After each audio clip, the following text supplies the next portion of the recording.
Hey, this is Chris, Leacris Mobility. We have a guest star this week. My wife, Lee. Hey! I'm the lead part of the Leacris. Yes.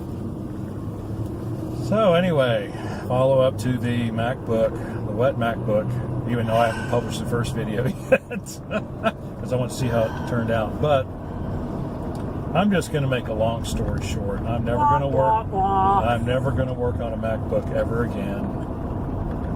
There were over 100 screws in that MacBook. Nobody's got any kind of chart where they go, except for the 50 that go in the keyboard. They're all the same size. Other than that, you have no idea.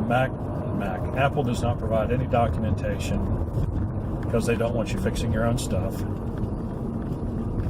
And so, had to take the whole thing apart and replace the keyboard because it had, if you remember, it has smoothie spilled on it.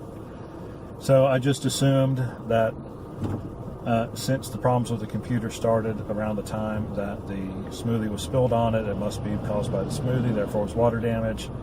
Took it all apart. There was no water damage on any component except for just a little bit on the keyboard. I didn't think it was enough to do anything, but since that's the only problem I saw, went ahead and replaced the keyboard, put it all back together, started up fine. Charging light came on the adapter just fine. The battery charged up. Got the password from the customer. It started. It ran. Hooked it up to the internet.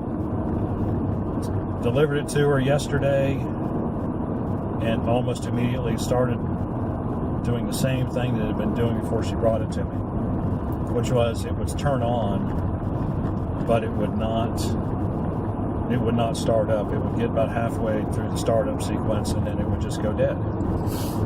So I have absolutely no idea what the problem is, and obviously it wasn't the keyboard, except I can't explain why it worked for a whole day after I replaced the keyboard.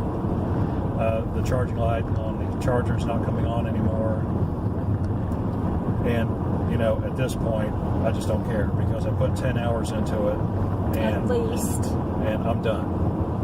D-U-N, done.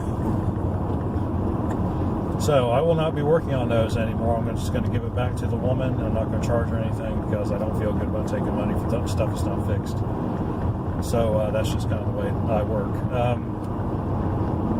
If it was a PC laptop and it had water spilled on it, there are a number of ways you can diagnose a computer that won't start under regular operating system conditions. But with a Mac, there might be ways. I don't feel like getting on the internet and researching it for another 5 or 10 hours to find out what those things are and trying to figure that out.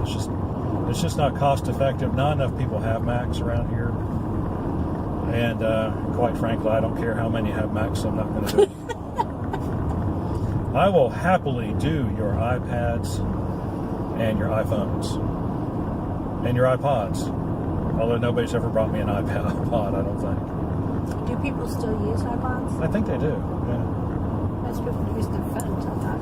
Well, it's the thing about, if you have a phone, you'd like to, if you need it as a phone, then you have to stop using it as an iPod to use the phone. And so that's why I like having two phones.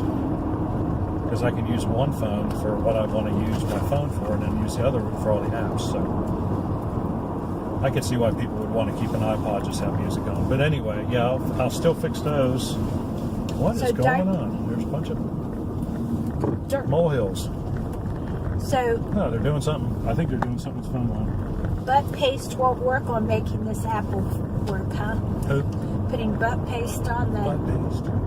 What's butt paste? I don't know. You bought butt paste one time and put it on this little piece of a computer when you fixed it. Oh, it was zinc oxide, yeah. Butt paste. It wasn't called butt paste. This is why Lee is not often a guest star on Leacris Mobility. Because this is where it goes. We start talking about things like butt paste. Okay, it's zinc oxide. I don't even know if I should publish this video now because everybody's going to say, can this guy be trusted with my machine? Yes, yes, he can. You can be trusted. I can be trusted. You wouldn't want to give your machine to me. Lee doesn't work on the machines. Don't. It's okay. It's fine. It'll be good.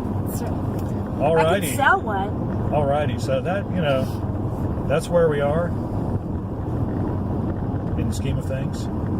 So if you have an Apple, please take it to the Apple Store. Well, they will promptly tell you they're not going to fix it because they don't even bother lying about it. And you need to buy another new machine. And that's what they'll tell you. So if you know somebody who does actually know how to work on Macs, take everything to them. I don't know of anyone, but if you know someone, take them to them. Alrighty, but that's just MacBooks, not iPhones, iPads, iPods, PCs. eyeglasses, icebergs. Icebergs. There you go. If you got any questions or comments, please leave them in the section below. Like and subscribe. We appreciate when you do. If you need